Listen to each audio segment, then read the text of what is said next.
आपण पाहतोय की पुण्यातल्या दीनानाथ मंगेशकर रुग्णालयात गर्भवतीचा मृत्यू झाल्यानंतर शिवसैनिक आक्रमक झाले होते।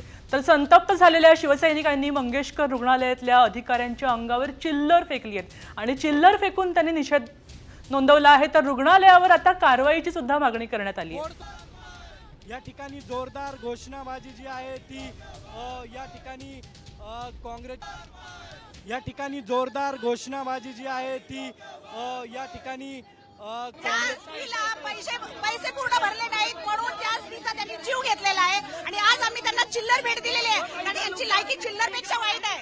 खऱ्या अर्थाने एका दोन छोट्या बालकांना जन्म दिल्यानंतर त्या ताईचा जीव गेलेला आहे। मंत्रालयातून वैद्यकीय मदत कक्ष मुख्यमंत्री सहाय्यता निधीमधून यांना फोन केला होता की तिथे तुम्ही त्यांना तत्काळ त्यांच्यावर उपचार करा, तुम्हाला जो काही तुमचं बिल असेल ते भरून दिलं जाईल। तरी देखील या हॉस्पिटलनी काही त्यांना न जुमानता ती ताई त्या ठिकाणी तडपडत राहिली आणि तिला दुसऱ्या हॉस्पिटलमध्ये न्यावं लागलं आणि या सगळ्या वेळेमध्ये तिचा जीव गेलेला आहे।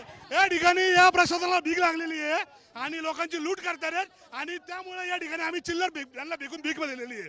आता भीक देण्याचं गुन्हा आहे का इथे? दुसरीकडे काँग्रेस सुद्धा या प्रकरणात आक्रमक झालेली आपल्याला पाहायला मिळते। तर रुग्णालयाच्या नावाच्या बोर्डला सुद्धा त्यांनी काळं फासले आणि आपला निषेध नोंदवले।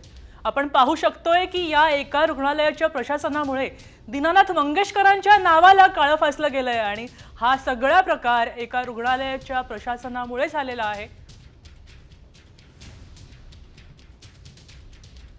सध्या सुरू आपण जर बघितलं तर बोर्ड काढलेला आहे आणि बोर्ड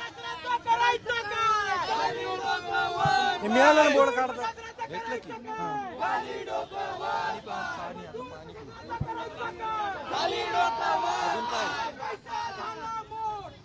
जीव झाला छोटा, पैसा